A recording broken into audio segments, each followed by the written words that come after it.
You know, I have not been a JJ Redick fan. I don't think he's a good coach.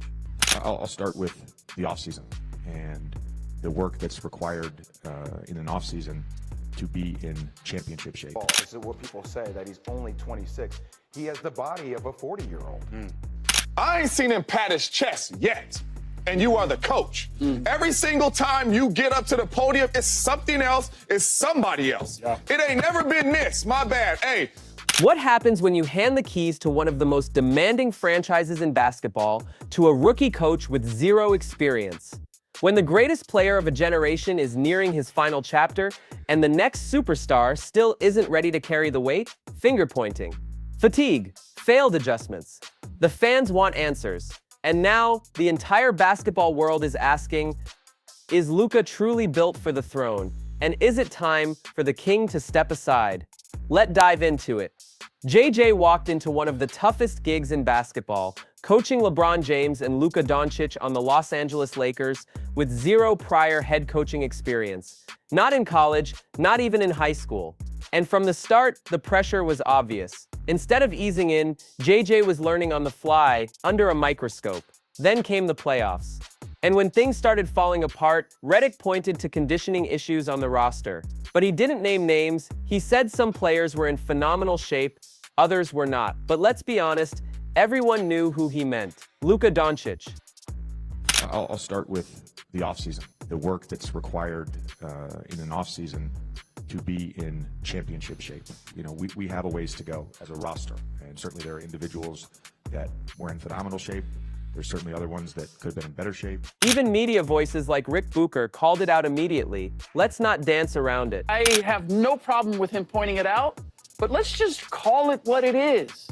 For us to win a championship, we're building around Luka Doncic. Luka Doncic has to get in championship shape. Period. Yeah. Why are we dancing around the subject? That's really well said. Shady said.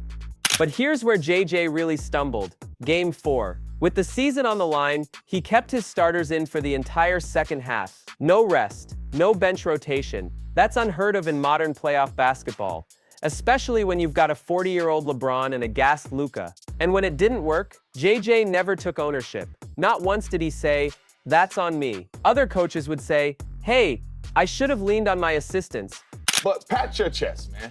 You make a great point. If I'm the coach in this situation, I start with myself. Come on. And then I start talking about everybody else. Or I got the rotation wrong. But JJ, he kept the focus on the players.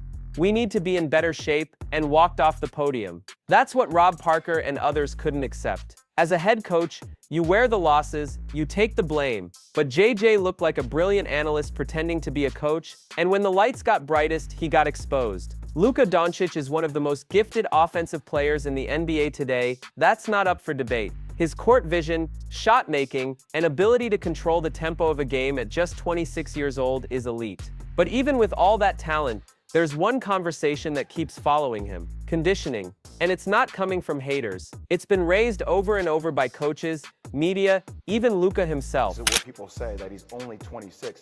He has the body of a 40-year-old. This isn't new. As far back as his time in Slovenia, his trainers acknowledged he wasn't always coming into seasons in peak shape. ESPN reported in 2021 that Luka admitted, "My conditioning has got to be better. People are going to talk about it. I know I've got to do better." And that's the key. He's aware of it. Rick Booker called it a chronic issue, pointing out that Luka tends to come in strong but fades late in games, especially in deep playoff stretches. Joy Taylor added, "Luka's dad bod becomes a factor in the fourth quarter, suggesting it's not about size, but stamina and durability when it matters most." But here's the flip side. When Luka is fully locked in, we've seen flashes of true greatness. He's carried teams deep into the playoffs. He's outdueled legends. This isn't a player lacking in skill or mindset. It's about whether his body can keep up with the weight of that leadership role. Analysts agree. If Luka commits to championship-level conditioning, there's no ceiling. It's not just about basketball drills. It's about off-season lifestyle, rest, diet, and elite-level preparation. And as Joy said, this isn't hate. This is what comes with greatness. Analysts across the board are saying it plainly. LeBron is still valuable, just not $52 million a year valuable when you look strictly at on-court impact. This isn't about legacy. It's about how that cap space affects team building today. Rick Booker and others pointed it out. LeBron's presence still dominates the structure of the team, At 40 years old, he's averaging over 25 points per game and playing at a level that most NBA players could only dream of in their prime. But even greatness ages. And that's the tension the Lakers are now wrestling with. The offense, the leadership, even the media focus. And that makes it hard to fully transition into a Luka-centric system. You can't ask Luka to be the guy while LeBron is still the face of the franchise. It's a clash of eras. And the truth is, the Lakers are stuck in between. On one hand, they owe LeBron everything. He brought a title to LA. He's still productive. He's still box office. But on the other hand, they're asking Luka to carry the torch without fully handing it to him. Analysts like Keyshawn Johnson and Joy Taylor summed it up perfectly. It's time for the Lakers to decide. Are they building for the future with Luka or holding on to the last years of LeBron? And again, this isn't about disrespect. This is what happens with legends. Kobe went through it. MJ went through it. LeBron James will always be one of the greatest to ever touch a basketball. He changed the game, but for the Lakers to move forward, they may have to do something unthinkable. Move on from a king to crown the next one.